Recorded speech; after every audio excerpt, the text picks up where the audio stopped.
অন্যদিকে নজর রাখবো নন্দীগ্রাম এখনো থমথমে। ভোটের আগে উত্তপ্ত, বিজেপি কর্মীকে পিটিয়ে খুনের ঘটনাকে কেন্দ্র করে গতকাল দিনভর আমরা দেখিয়েছি কিভাবে উত্তপ্ত ছিল নন্দীগ্রাম। গোটা একটা রাত সেই নন্দীগ্রামের, যে নন্দীগ্রাম আদতে এ বাংলার রাজনৈতিক ইতিহাসে একটা বড় জায়গা নিয়ে রেখে দিয়েছে, সেই নন্দীগ্রামে একের পর এক দোকান জ্বলতে দেওয়া হয়েছে, রাতভর পুড়তে দেওয়া হয়েছে, কোনো দমকল দেখতে পাওয়া যায়নি।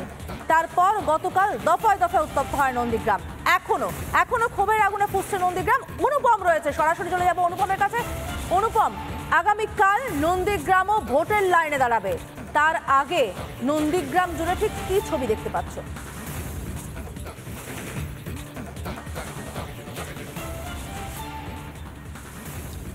তোমায় জানিয়ে রাখি, দেখো এখনো পর্যন্ত থমথমে রয়েছে। আর আমি যেখানে দাঁড়িয়ে রয়েছি এটা ভাঙাবেড়া। তুমি জানো যে 2007-এর 14ই মার্চ এখান থেকেই আন্দোলন সংগঠিত হয়েছিল, সেই সময় জমি অধিগ্রহণকে কেন্দ্র করে। এই ভাঙাবেড়ার বিভিন্ন জায়গা কিন্তু সেন্সিটিভ রয়েছে। কিছুক্ষণ আগে পুলিশের একটা বিশাল ফোর্স তারা এই ভাঙাবেড়া অঞ্চল দিয়ে যায় এবং বিভিন্ন জায়গায়, মূলত ভাঙাবেড়া, সন্দেশখালী, ভাঙাবেড়া, নন্দীগ্রাম, এর পাশাপাশি তোমায় জানিয়ে রাখি যে বিভিন্ন জায়গা রয়েছে, সোনাচূড়া, এই সমস্ত জায়গাতে পুলিশ কিন্তু মুভমেন্ট রয়েছে। তুমি দেখতে পাচ্ছ যে এই মুহূর্তে আমরা যেখানে দাঁড়িয়ে রয়েছি ভাঙাবেড়া ব্রিজ, এইখানে কিছুক্ষণ আগেও কিন্তু পুলিশের যারা কর্তারা রয়েছেন তারা এই ব্রিজ এবং এই এলাকা বিভিন্ন জায়গায় কিন্তু এরিয়া ডমিনেশনের কাজ শুরু করেন। স্বাভাবিকভাবে এলাকাকে শান্ত রাখাই এই মুহূর্তে পুলিশের কাছে অন্যতম কাজ। কারণ তুমি জানো যে সোনাচূড়ায় যেভাবে গণ্ডগোল হয়েছে, যে গণ্ডগোলের আঁচ এই একেবারে রাজ্য রাজনীতিতে শোরগোল ফেলে দিয়েছে গতকাল থেকে, সেই সোনাচূড়ায় কিন্তু পুলিশ পিকেটিং করা হয়েছে। শুধু সোনাচূড়া নয়, ভাঙাবেড়া এবং নন্দীগ্রাম বাজার সংলগ্ন এলাকা, এই সমস্ত জায়গায় পুলিশ কিন্তু রুট মার্চ করছে, এরিয়া ডমিনেশন করছে। গাড়িতে গাড়িতে পুলিশ বিশাল ফোর্স নিয়ে কিন্তু এই সমস্ত অঞ্চলে আসছে। মূলত যেটা উদ্দেশ্য সেটা হচ্ছে আগামীকাল ভোট রয়েছে, সেই ভোটটাকে একেবারে নিরাপত্তার চাদরে মুড়ে রাখতে চাইছে। ভোটের দিন একেবারে কোনো গণ্ডগোল চাইছে না পুলিশ, কেন্দ্রীয় বাহিনী রয়েছে। কিন্তু তারপরও ভোটের 48 ঘন্টা আগে যেভাবে উত্তপ্ত হয়ে উঠল নন্দীগ্রাম, সেক্ষেত্রে দাঁড়িয়ে আগামীকাল সকাল থেকে কী পরিস্থিতি তৈরি হবে সেটা এই মুহূর্তে বলা কার্যত অসম্ভব। পরিস্থিতি যে কোনো মুহূর্তে উত্তপ্ত হয়ে যেতে পারে। অন্তত এখন যা ছবি দেখছি, তুমি দেখতে পাচ্ছ যে একেবারে শুনশান রয়েছে, দোকানপাট সর্বত্র কার্যত বন্ধ রয়েছে, গোটা এলাকা কার্যত ফাঁকা বলা চলে। এই সমস্ত জায়গায় কিন্তু পুলিশ ঘুরছে নিয়মিত, এবং পুলিশ যেটা চাইছে যে কোথাও কোনো জমায়েত তারা করতে দিচ্ছেন না, অর্থাৎ সংগঠিত কোথাও হলেই সেখানে পুলিশ পৌঁছে যাচ্ছে এবং তারপর সেখান থেকে সেই জমায়েত তারা সরিয়ে দিচ্ছেন। পুলিশের কাছে একদিকে যেমন চ্যালেঞ্জ আগামীকালের ভোটটাকে নিশ্চিদ্র নিরাপত্তা চাদরে মুড়ে রাখা, নির্বাচন কমিশনের কাছে কিন্তু একটা বড় চ্যালেঞ্জ। কেন্দ্রীয় বাহিনী সব থেকে বেশি রয়েছে এই জেলায়, স্বাভাবিকভাবে রাজ্য পুলিশের সংখ্যা কম। এই পরিস্থিতির মধ্যে আগামীকাল ভোট, সেই ভোটটা কিন্তু যথেষ্ট গুরুত্বপূর্ণ। অন্যদিকে সোনাচূড়ার এই গোটা ঘটনা নিয়ে কিন্তু গ্রামবাসীরা, পুরুষ এবং মহিলা, তারা উভয়ই ক্ষোভে ফুঁসছে। তারা বলছেন যারা দোষী তাদেরকে শাস্তি দিতে হবে। ইতিমধ্যেই তারা সিবিআই তদন্তের দাবি করেছেন। তারা বলছেন রাজ্য পুলিশে কোনো আস্থা নেই, কারণ যাদের বিরুদ্ধে অভিযোগ তাদেরকেই দেখা যাচ্ছে থানার মধ্যে বসে রয়েছেন। স্বাভাবিকভাবে রাজ্য পুলিশে ভরসা নেই, তাই সিবিআই তদন্ত চাইছেন গ্রামবাসীরা।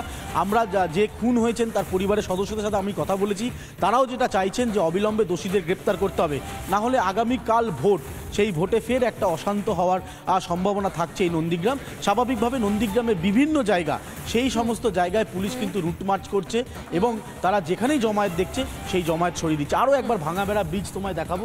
তুমি দেখতে পাচ্ছ যে এই সেই ব্রিজ 2007-এর কথা তোমার নিশ্চয়ই মনে থাকবে। যে ভাঙাবেড়া ব্রিজের পথ ধরেই বলা যায় মমতা বন্দ্যোপাধ্যায়ের ক্ষমতায় আসার রাস্তা তৈরি।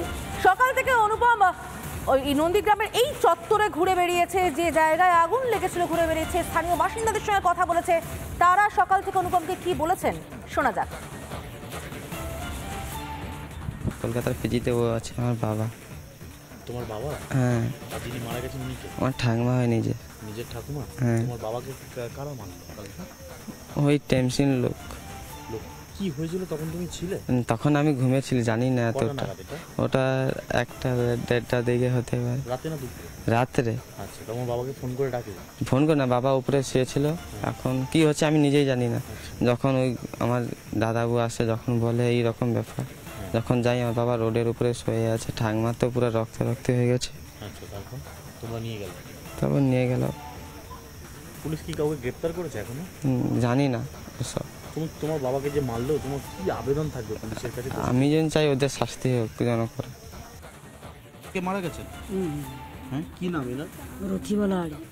রথিবালা আড়ি। আচ্ছা, আপনি আমাকে একটা জিনিস বলুন, আপনাকে কি মারধর করা হয়েছিল গতকাল? হ্যাঁ, কারা মেরেছে? তৃণমূল এবং তৃণমূলের বাইরে থেকে লোক নিয়ে এসে বহিরাগত দুষ্কৃতীরা। কেন হঠাৎ আপনাদেরকে মারধর করলো কেন? এবারে যারা মারধর করছে তারা নিশ্চয়ই বলতে পারবে তারা কি কারণে মেরেছে, কিন্তু এখন বুঝতে পারছি যে একটা পরিকল্পনাভাবে এখানে যেহেতু বিজেপি একটু ভালো আছে, তার জন্য ওরা ইচ্ছাকৃতভাবে ভয় দেখিয়ে হোক যা কিছু হোক। হ্যাঁ, এবার দেখুন ফার্স্টে এসে বোম মারার পরে তার আপনার এই যে গলায় কেটে গেছে, এগুলো এগুলো কি কারা মেরেছে? গতকালের ঘটনা? হ্যাঁ, টিএমসি তার প্রথমে এসে বোম নিক্ষেপ করে, এবার বোম নিক্ষেপ করাতে যে যা ছিটাফোটা লাগে, তারপরে হচ্ছে আবার রড দিয়ে এখানে আপনারা এখন কি চাইছেন, কি তদন্ত চাইছেন? সিবিআই তদন্ত চাইছি আমরা, কারণ রাজ্য পুলিশের উপরে আমাদের ভরসা নেই। কারণ ভরসা নেই, তারা হচ্ছে চোখের সামনে যারা দোষী তারা ঘুরে বেড়াচ্ছে তাদের। একদমই তাই। আমি বৌমার সাথে কথা বলবো। ঠাই বসে রয়েছেন ঘরে, বারবার কান্নায় ভেঙে পড়ছেন। শাশুড়ি মারা গিয়েছেন সদ্য এবং তার ভাসুর এই মুহূর্তে হাসপাতালে ভর্তি। গতকালের পর আজকে কি পরিস্থিতি? পুলিশ এসেছিল, আপনাদের সাথে কথা বলেছে? আপনাদের কোনো অভিযোগ নিয়েছে পুলিশ? না, পুলিশ আসেনি এ পর্যন্ত, আমার বাড়িতে কোনো পুলিশ আসেনি, আর কোনো মানে কিছুই হয়নি। আপনারা কোনো নির্দিষ্ট কোনো নাম দিয়েছেন যে এরা ছিল গন্ডগোলের সময়? মানে আমি বলতে পারবো না, কিন্তু আমার স্বামী জানে, সে অসুস্থ। যারা মেরেছে তারা কারা? টিএমসি লোক। তৃণমূলের লোক? আপনারা বিজেপি করেন বলে মাল? হ্যাঁ, কারণ আমার ভাসুর, আমার দাদা, সে ডাইরেক্ট বলে দিয়েছিল আমি টিএমসিতে কোনোদিন আর ভোট দেবো না। তার জন্য তারা ক্ষিপ্ত হয়ে তাকে এই অবস্থা করেছে। আমার শাশুড়ি তো মারা গেছে, আমার ভাসুরও অসুস্থ, কলকাতা পিজিতে ভর্তি আছে। মমতা ব্যানার্জি চাইছে যে শাহজাহানের মতন কিছু ব্যক্তিকে ঢুকিয়ে দিয়ে সন্দেশখালী বানাতে চাইছে, কিন্তু নন্দীগ্রাম শক্ত ঘাঁটি। উনি 1956 যন্ত্রণা ভুলতে পারছেন না, তার জন্য উনি যত রকম যা করার ভাইপোকে দিয়ে উনি নিজে এবং পুলিশ প্রশাসনকে লাগিয়ে উনি 1956 জ্বালাটা ঘোচাতে চাইছে। ভোটের হারে বিধানসভা আমরা গ্রামবাসী সবাই, যাদের ক্ষতিও হয়েছে, সবাই চাইছি যে সন্দেশখালী তো বানাতে দেবো না, কিন্তু আমরা রাজ্য পুলিশকেও ভরসা করতে পারছি না। সিবিআই তদন্ত আমরা চাইছি। বিজেপি রাজ্য সভাপতি সুকান্ত মজুমদার এবং সিপিএম নেতা রবীন দেব, তাদের প্রতিক্রিয়া শুনে নেব।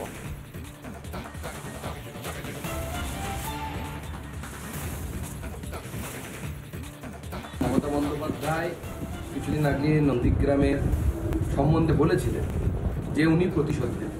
অভিষেক বন্দ্যোপাধ্যায় নন্দীগ্রামের মাটিতে দাঁড়িয়ে যেভাবে একের পর এক উস্কানি দিয়ে গেছে, তারই ফল আমরা দেখতে পাচ্ছি। শুভেন্দু অধিকারীর হাতে মমতা বন্দ্যোপাধ্যায় তার নিজের পরাজয়কে কোনোভাবে মেনে নিতে পারছে না, এবং সেটারই প্রতিশোধ নেওয়ার জন্য এটা করেছে।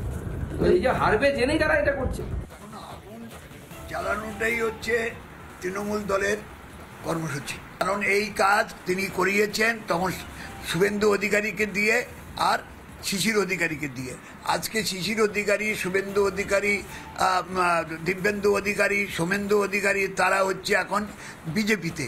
স্বাভাবিকভাবেই তারা নিজের পরস্পর ভালো করে জানে কিভাবে গণ্ডগোল করাতে হয়, কিভাবে তার দোষ অন্যদের ঘাড়ে চাপাতে হয়, সেটা তৃণমূলও জানে, বিজেপিও জানে। এই করে মানুষের দৃষ্টি ঘোরানো যাবে না। দুই দলই হচ্ছে মূল্যবৃদ্ধি, বেকারি, অনাহার, এই জন্য দায়ী। মানুষের মধ্যে বিভেদ, হিংসা, তার জন্য দায়ী। এই দুই দলের বিরুদ্ধেই হচ্ছে মানুষ প্রস্তুত হচ্ছে ঘরে ঘরে।